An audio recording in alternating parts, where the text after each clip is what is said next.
এখানে নিয়ে নিয়েছি আমি একটা ওল, এটাকে আমি ডুমো ডুমো কেটে সেদ্ধ করে নিই। ওলটা কেটে আমি সেদ্ধ করে নিয়েছি। এখানে একটা আলু কেটে একটু সেদ্ধ করে নিয়েছি। এখানে একটা টমেটো কুচিয়ে নিয়েছি। এখানে নিয়ে নিয়েছি কিছুটা পনির। পনিরটা প্রথমে আমি ভেজে নেব। পনিরটা ভেজে নিয়েছি, ওই তেলে দিয়ে দিয়েছি তেজপাতা, জিরে ফোড়ন, আলুটাকে ভালো করে ভেজে নিয়েছি।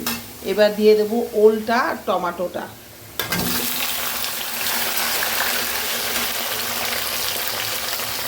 এখানে আমি মশলার মধ্যে নিয়েছি আদা, কাঁচা লঙ্কা বাটা, কাশ্মীর লঙ্কা গুঁড়ো, হলুদের গুঁড়ো, জিরের গুঁড়ো আর স্বাদ মতো নুন।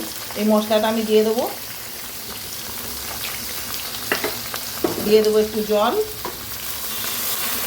এবার আমি ভালো করে কষিয়ে নেব।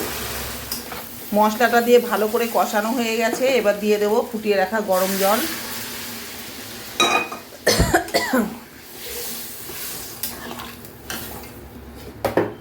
দিয়ে দেবো পনিরটা।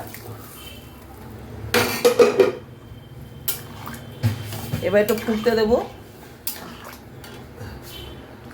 ঝোলটা মরে একদম মাখা মাখা হয়ে গেছে। এবার দিয়ে দেবো ঘি, দিয়ে দেবো গরম মশলা আর দেবো স্বাদ মতো মিষ্টি একটু। একদম মাখা মাখা হয়ে গেছে। যেটুকু ঝোল আছে ঠান্ডা হলে টেনে নেবে। আমার তৈরি হয়ে গেল ওল আর পনির দিয়ে ডালনা। দারুণ লাগে খেতে। এটা রুটি দিয়েও ভাত দিয়ে বানিয়ে খেয়ে দেখবেন, দারুণ দারুণ।